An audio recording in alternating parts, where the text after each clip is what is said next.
this is our last poetry lesson video. When we're done today and you finished your last poem, check out the No Moms Allowed video to find out something special that you can do with your poetry book. Before we start today's lesson, I just want to say that we didn't have time to explore all the different types of poetry that I was really hoping we would be able to. We didn't get to do list poems or blackout poems, where I'm from poems, color poems, found poems, bookspine poems. There's all sorts of different types of poems that we haven't talked about yet. But my hope is that you've begun to really enjoy reading poems and writing poetry, and that you'll keep writing poems even when these lessons are finished.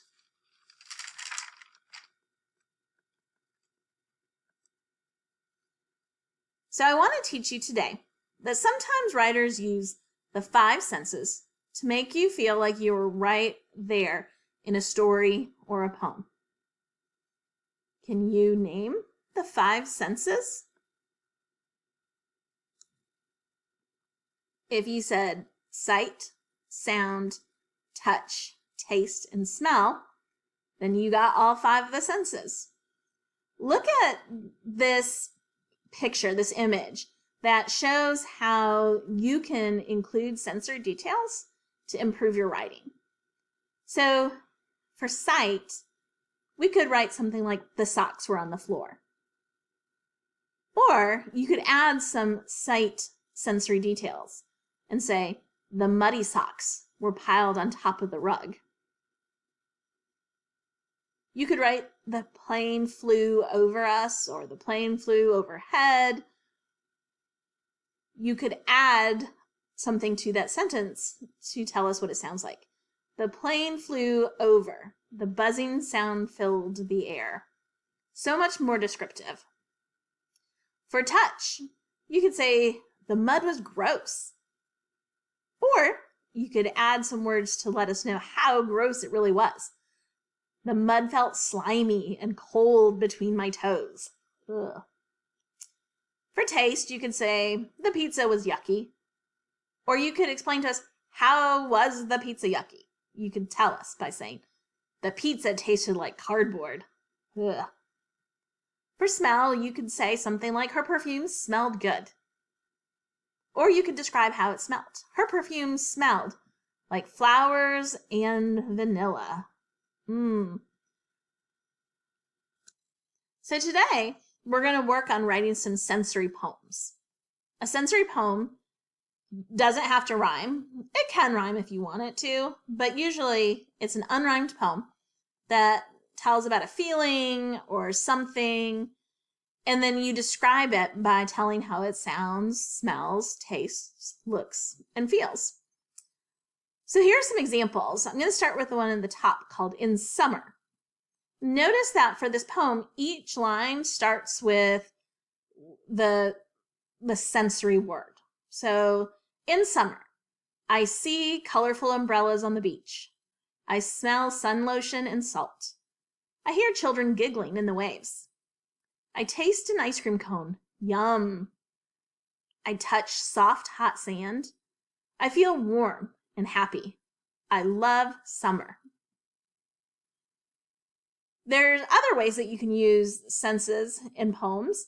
So we're going to look at this one called Tacos. For the poem about tacos, the whole poem is describing what tacos are. Tacos look like a colorful rainbow, feel like a crunchy chip, sound like a chip bag being crushed, smell like warm nachos, taste like a fiesta in my mouth. And if you're not feeling hungry yet, I have one more poem to share with you called Popcorn. I hear the pop, pop, pop. I smell something buttery. I see something white. I feel something soft. I taste something salty. What could it be? It's popcorn. So each of these sensory poems was a little bit different from the others. And that's okay. When you're writing a sensory poem, you just are using your senses to describe something or describe a feeling. And we are going to have a chance to write some of those right after this lesson. So you can try to write a sensory poem as well. This image is attached in a document to our weekly lesson plans. So if you want to use this printout, you can. Or you can just take a piece of paper and you can write the words I hear, I smell, I see, I feel, I taste down the sides of your paper and then just complete the lines.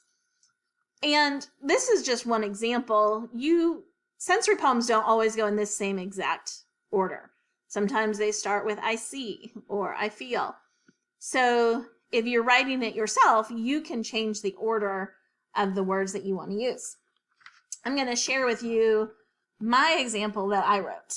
So I used the printout, and my sensory poem says, I hear the violent beep, beep, beep of my alarm clock that scares away my sleep.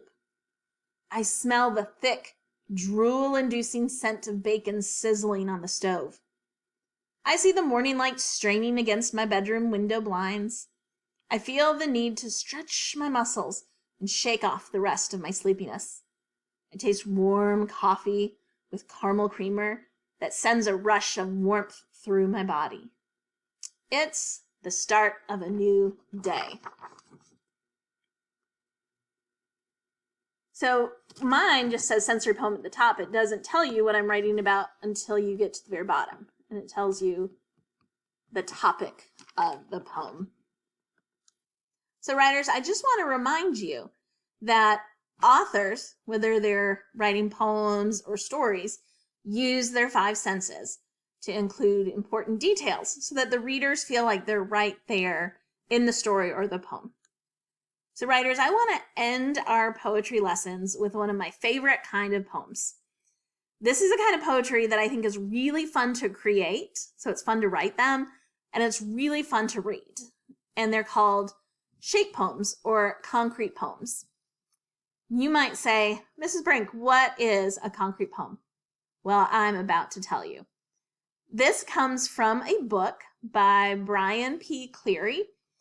It's a book of poems, and it's called Ode to a Commode, Concrete Poems. And if you look at the picture of the book, you can see, if you don't know what a commode is, this is a picture of a commode. It is a synonym for toilet. So these are all poems that I think second graders would really enjoy. So this is what Brian P. Cleary tells us about what is a concrete poem. He says, when you think of poems, you probably think of words in straight lines. But some poems actually look like animals or objects. The verses can be curvy, jagged, or even round. These kind of poems are called concrete poems. A concrete poem takes on the shape of whatever it is about. The topic of the poem is always an object instead of a feeling or an idea.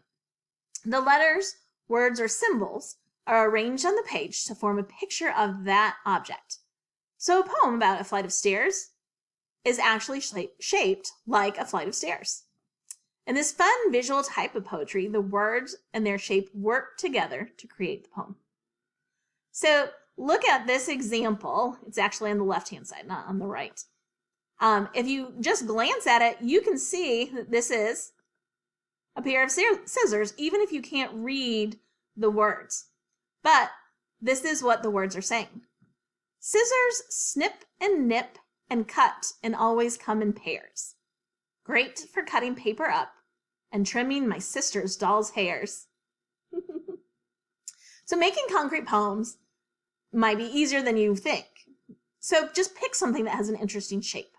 Write a poem about it and then shape the lines of the poem to look like that object you chose.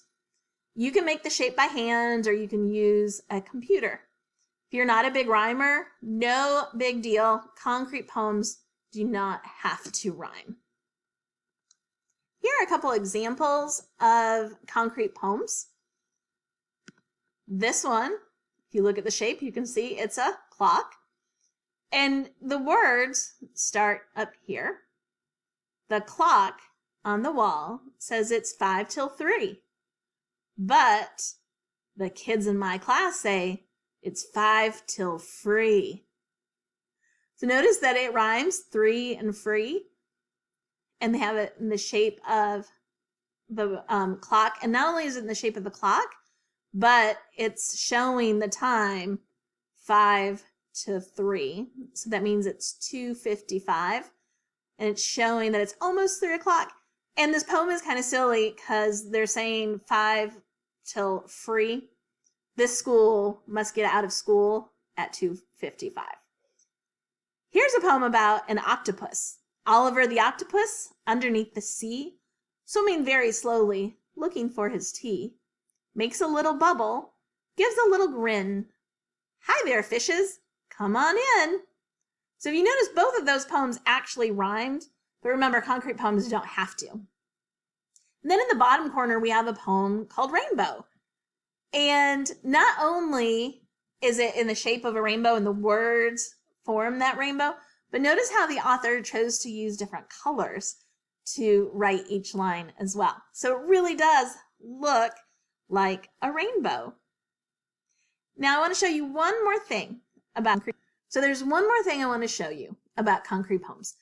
And it's that you don't have to do them any certain way. So concrete poems can be made where you draw the shape first and then you fill up the inside of that shape. Or you can write your poem and then you can write the words to form the shape of that poem. So poets, I can't wait to see how you include your 5 senses in your poems.